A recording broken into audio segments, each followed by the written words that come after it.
So I just watched Halloween Kills.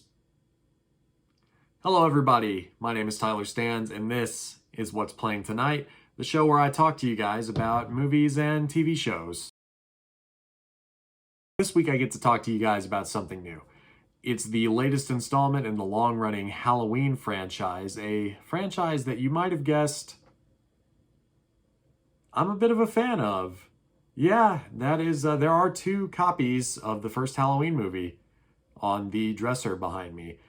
We've got the 35th anniversary Blu-ray, first and foremost, as well as the 4K copy in the back. So, yeah, I'm a bit of a fan, and with that comes bias. But it doesn't necessarily mean that I'm going to love everything that the Halloween franchise puts out. There is a copy of Halloween 5 on the shelf behind me also. It came with the set. Halloween 5 is not one of my favorite movies in the franchise. So I can be objective. And I'm going to be objective today. So Halloween Kills is the 12th installment in the franchise. And that might be a number that scares you guys off. However, don't worry. You only need to watch John Carpenter's Halloween from 1978 and David Gordon Green's similarly named Halloween from 2018 to be caught up in this timeline. The rest of the sequels are not canon to these 3 movies. If you want to watch those, I encourage it. I like them. Some of them I like more than others. Some of them I do not like at all. But they're fun. But you don't need to watch any of them for Halloween Kills. The only ones you need to watch are the original Halloween and the 2018 Halloween. Before I get started, I just have to say, I really don't like the fact that they made a direct sequel. Well, not direct. They made a sequel to just the first Halloween, and they called it Halloween. That's not confusing at all. There's definitely not a better name that they could have went with. Now, maybe they know more than me. I'm just a guy on YouTube. They're movie studio executives. Who knows? Who knows who's right on that? But I just had to say something about it because it bothers me. I'm not crazy about the title for this movie, Halloween Kills, either. I think it's better than just... I'm glad they didn't just call it Halloween again, which would have been... you know what? Maybe I would have preferred that. I'm rambling now. I'm not saying anything. I'm just saying words. Let's get to the movie. So, there will be spoilers. If you are interested in this movie, you can either go see it in theaters, or you can watch it on Peacock from the comfort of your own home, like I did. So, if you want to hear what I have to say about it, but you don't want the spoilers, go watch the movie. Do a free trial of Peacock and get you some of that Halloween. So let's get to the spoilers. Halloween Kills picks up right where Halloween 2018 left off. At the end of that movie, Laurie, her daughter Karen, and her daughter Allison, had Michael Myers trapped in Laurie's basement. The house was on fire. Oh, we finally got him. They finally got him. And as we see in this movie, things are not quite what they seem when it comes to that. Laurie is back, played again by Jamie Lee Curtis. She's not really in the movie very much. She spends most of the movie... Actually, she spends all of the movie in a hospital. So it's kind of like Halloween 2, not Rob Zombie's Halloween 2, but Rick Rosenthal's Halloween 2 from 1981.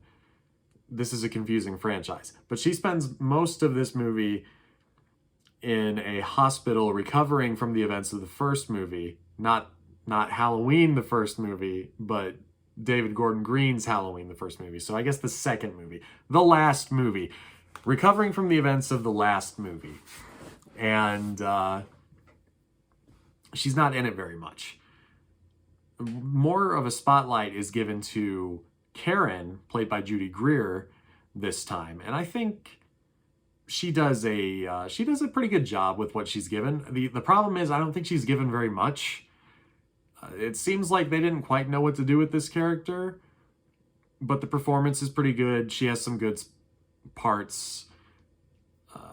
Allison, played by Andy Matichak. Did I say her name right? Andy Matichak. I did say her name right.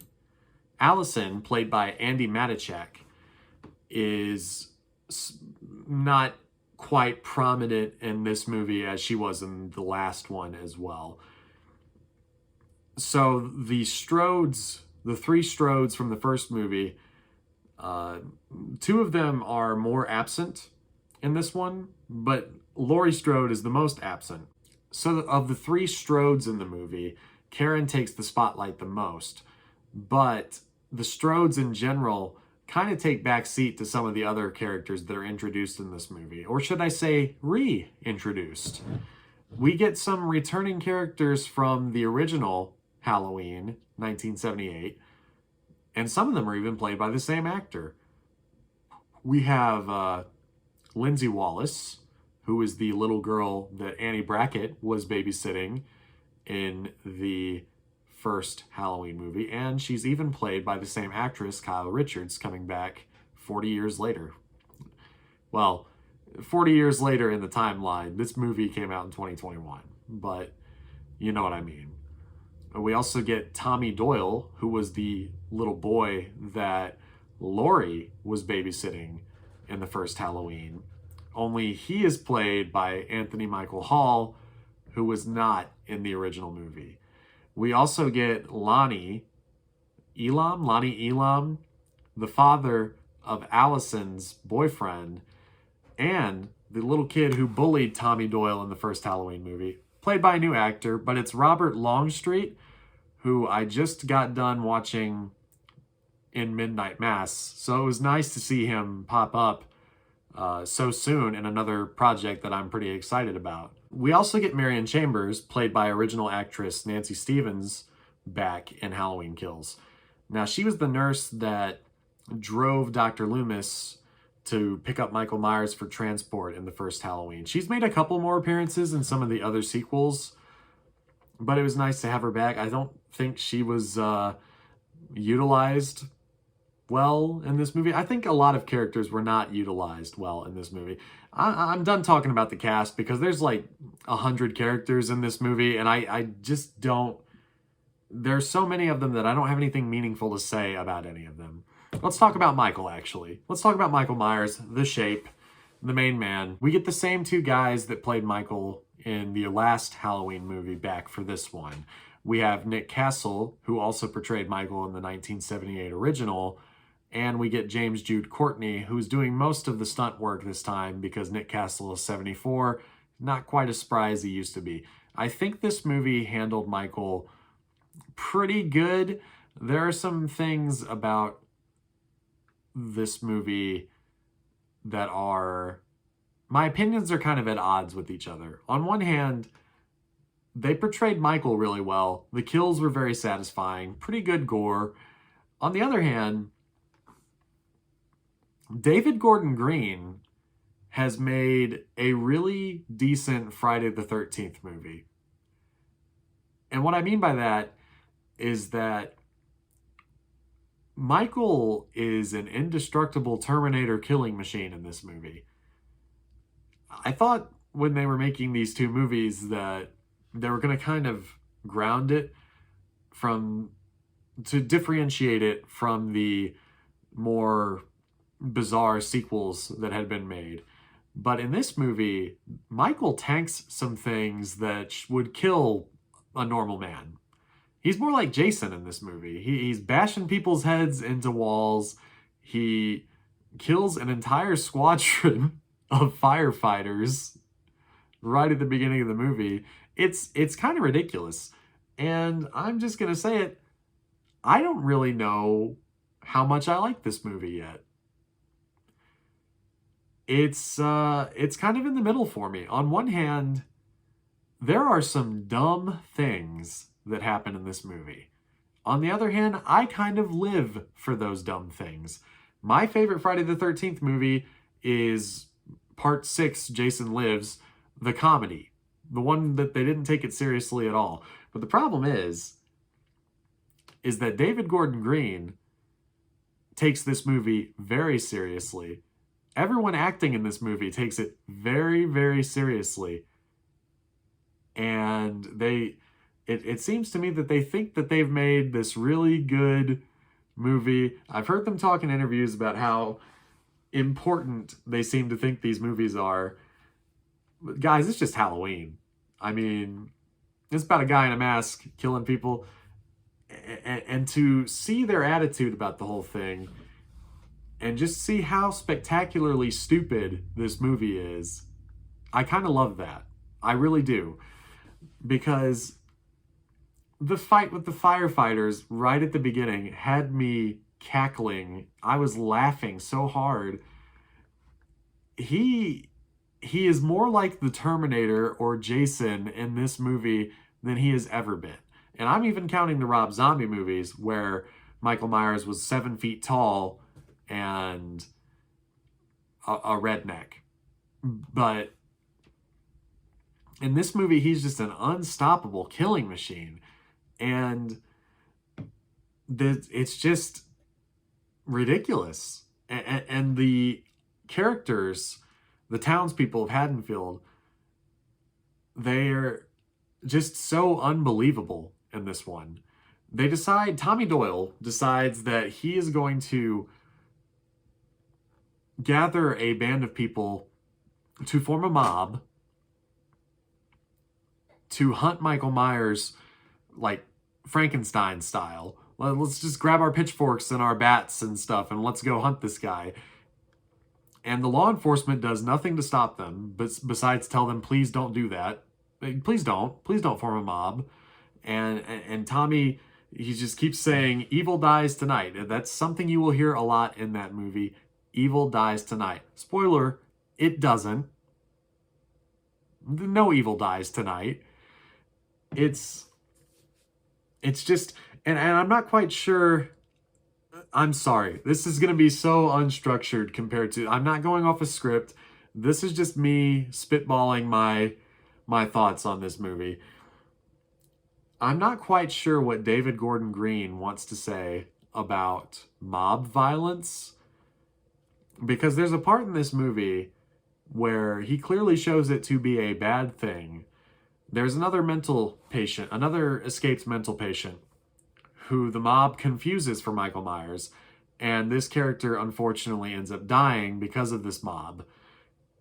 So mob violence is bad, right? Well, actually, Karen, the voice of reason, she tries to help this guy first, and he dies. So what does Karen do right after that? Well, maybe I'll join the mob and we'll go hunt Michael for real this time. I'm like, what? But movie, you just told me that mob violence is bad. It's just all over the place. And it's really tonally inconsistent with Halloween 2018. Halloween 2018, I really liked that movie. I had one complaint about that movie, and that was the stupid doctor that wanted to become the next Michael Myers by taking his mask and transferring his evil. And it was dumb. It was dumb, and that plot thread lasted for like 10 minutes. What was the point of it? Other than to get Michael to Laurie's house. But other than that, the movie was played pretty serious. Just a good slasher movie. This movie, it seems like it has things to say about trauma, and it seems like it has things to say about mob violence. But the only things that it really has to say are that trauma exists and mob violence exists. So here's what you got to do when you're watching this movie. Turn your brain off. Turn your brain off. Don't look at it like that. I mean, it's just a dumb horror movie. It's just a dumb horror slasher semi-action movie. It doesn't have anything meaningful to say. Not really. It thinks it does, but it doesn't. Don't let it fool you. And you'll have a much better time. There are some good laughs in there, unintentional. There's some good scares. Nothing really made me jump, but I'm kind of desensitized to that stuff. There's some great kills. The music. John Carpenter, Cody Carpenter, and Daniel Davies are back. They did the last soundtrack. They're doing this one. John Carpenter has never composed a bad movie score in his life, in my opinion. I haven't heard all of his scores, and I'm sure someone in the comments can tell me, well, actually, Tyler, this one's bad. And you're right. You're probably right. But of the music that I've heard, I haven't ever really heard anything bad from him. And this is no exception. The music in Halloween Kills is really good. There's also a ghost song that plays in the credits. I've heard people tell me about the band Ghost, but I've never really looked into them. And hearing them in the credits was not at all what I thought Ghost was. I thought Ghost was going to be this black metal, death metal band, but they sound more like a like an 80s rock band. So I kind of liked that. Yeah, that was fine. So next year, Halloween Ends is supposed to come out. That's the final movie in the Halloween franchise, at least directed by David Gordon Green. And I'm not quite sure where they're going to take this, because the way this movie ends, it doesn't really seem like it's setting up anything that exciting.